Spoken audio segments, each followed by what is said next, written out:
Nay! Nay! Oh, ano naman yung bebang?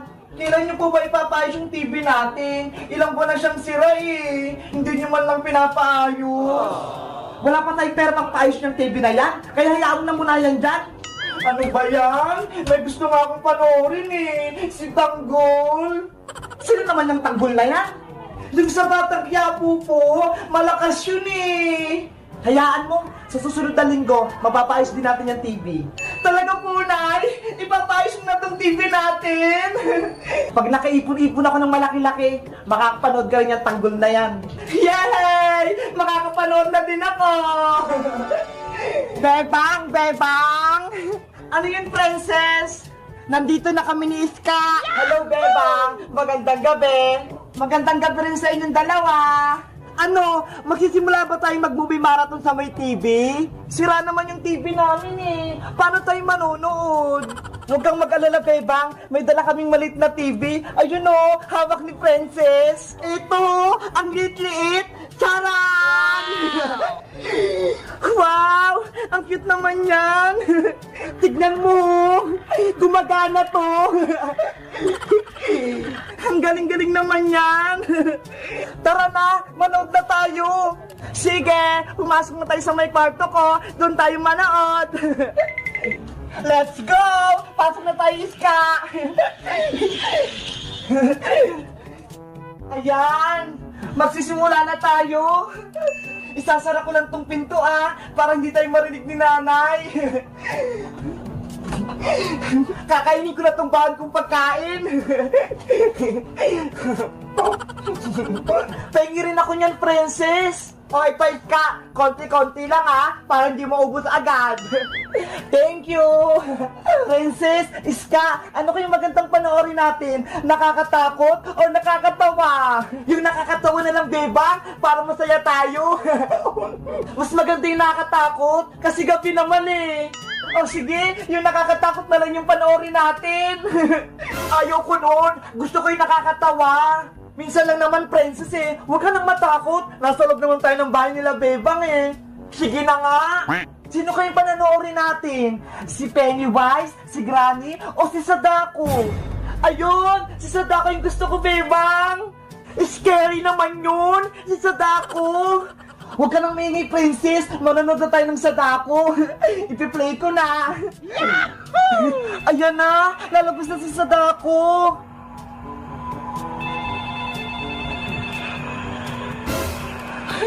Nakakatakot naman yan! Di ba si Sadako yan? Ayun yung lumalabas sa may TV!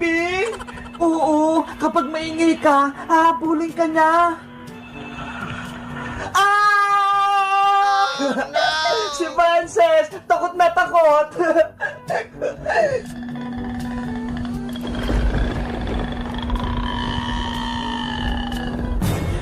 Sino yung maingay? Wala naman ako naririnig eh. Sa TV lang naman yun, princess eh. Oh no! Parang sa baba ng higaan natin eh. Silipin mo nga, Bebang. Meron nga, Iska. Parang may multo sa ilalim natin. Hala, nakalabas ata si Sadako sa maliit na TV. Silipin natin sa baba ng kama para makita natin.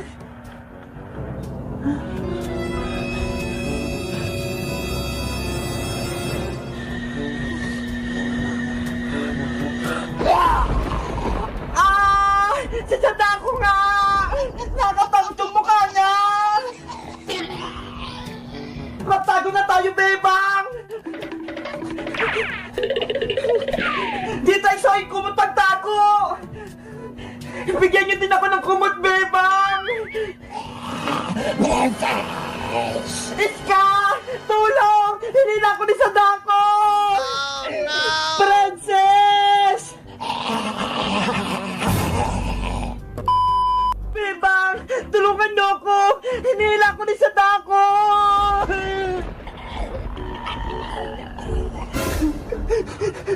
Si Princess! Hinahatak na siya ni Sadako! Halika rito, Princess! Saan mo ko dadalhin sa dako? Bitawan mo ko! Magantay ka lang. Pupunta tayo sa aming bahay. Huwag mo ko kunin! Ibalik mo ko sa mga kaibigan ko! Hindi na kayo makikita ng mga kaibigan nyo. Bebang Iska! Tulong! Kinukuha ko ni Sadako! Lagot! Wala na si Princess pati si Sadako! Bebang! Iska! Nandyan ka pa ba? Hindi ka pa kinuha ni Sadako? Oo, Bebang. Nandito ko sa may kumot. Nagtatago. Buti naman, ligtas ka. Pero si Princess, hinatag siya ni Sadako. Kaya nga hindi siya nakaligtas. Hindi ko siya natulungan, Bebang. Kawawan man si Princess. Kasalanan ko to. Ako yung tunay may kasalanan, Iska. Pinilit ko kayo ni Princess manood ng nakakatakot. Ayan tuloy, lumabas sa maliit na TV si Sadako. Anong gagawin natin, Bebang? Nawawala na si Princess. Antay natin mag-umaga bago natin hanapin si Princess para mabilis natin siyang mahanap. O sige, matulog muna tayo. Sana okay lang si Princess, Big Bird. Tomorrow. Bitawan mo ko sa dako! Pauwin mo na ako!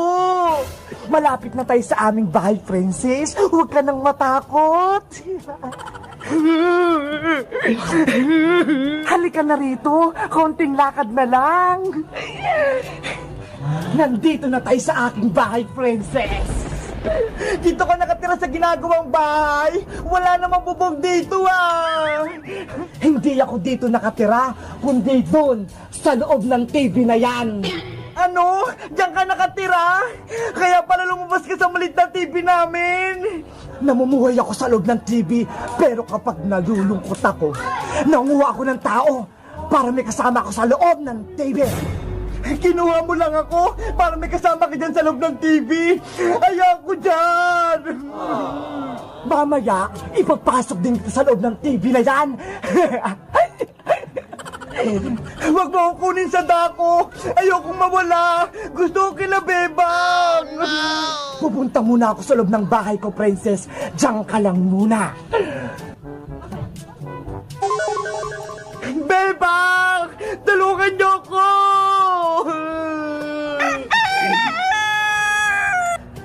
Iska, umaga na. Hanapin na natin si Princess. Tara, lumabas na tayo, Bebang. Baka hindi pa nakakalayo si Princess. Bilisan natin! Princess! Princess! Nasaan ka na? Princess! Sadako! Ilabas mo na si Princess namin! Ibalik mo na siya!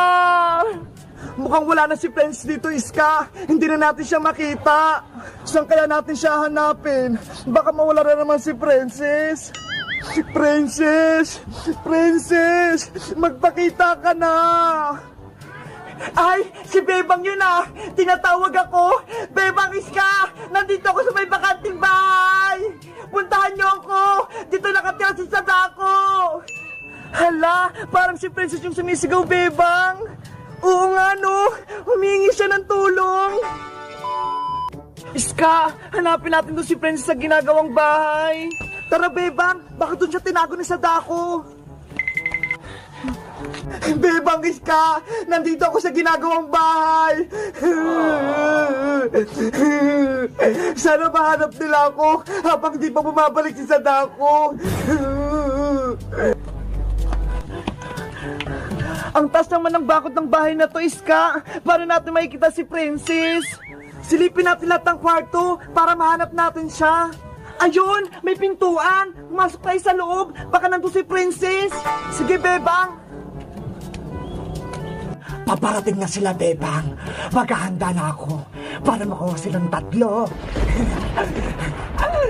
Princess! Nandito ka ba?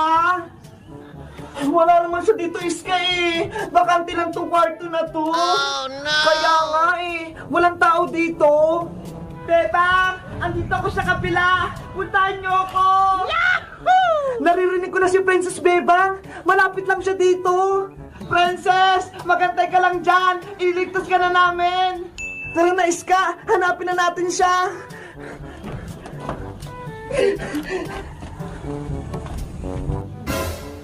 Wala namang pintuan dito, Bebang eh. Hindi tayo makakapasok. Eh, dito tungtong na lang ako dito para makita ko sa may loob. Mag-iingat ka ha. Baka mahulog ka dyan, Bebang. Ano? Nandyan ba sa loob si Princess? Wala rin siya dito eh. Bebang, Bebang! Nandito ako! Princess! Nasa si Princess! Gusto ko siyang makita! Nasa kabilang kwarto siya, Iska! Kailangan natin siyang puntahan sa may kabila! Bumaba ka na dyan, Bebang! Bilis! O sige, antayin mo ako!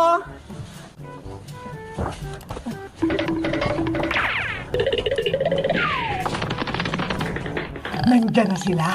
Papalapit na sila sa akin!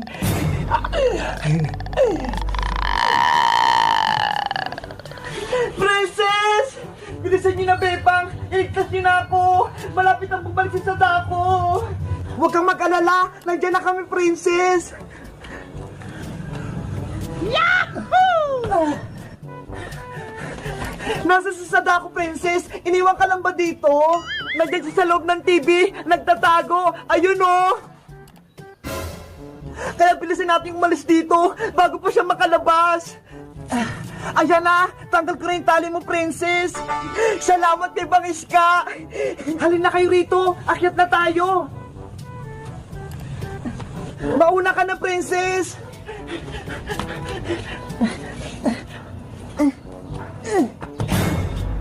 Tumatakas na ang mga bulilit.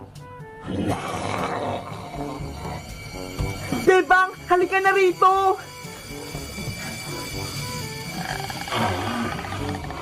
Oh, no! Naku, si Sadako lumabas na sa TV! Bilisan mo makit, Bebang! Hindi ako makaakyat! Huli ka, Bebang! Ah! Hoy, Sadako! Layuan mo na kami! Huwag mo kunin si Bebang! Kukunin ko si Bebang! Dadalhin ko siya sa loob ng TV ko! Bitawan mo ako, pangit na Sadako! Akin ka na, Bebang! Tulungan niyo ako! Iska, Princess! Anong gagawin natin, Princess? Kukunin na si Bebang! Alam ko na! Sisirain natin yung bahay ni Sadako para mawala na rin siya! Sige, para hindi na siya manggulo sa atin! Huwag mo kukunin sa dako! Hoy, sa dakong pangit! Katapusan mo na! Sisirain na namin tong TV mo para wala ka ng bahay! Hiya! Huwag yung sirain yung bahay ko! Ayun! Nawala na si Sadako! Yay! Ligtas na tayo! Wala na tayong kalaban! Umalis na tayo, Princess Iska! Umalis na tayo dito sa ginagawang bahay na to bago pa bumalik si Sadako! Let's go! Thank you guys sa panonood! Mag-comment lang kayo kung ano susunod naming kwento! Bye-bye!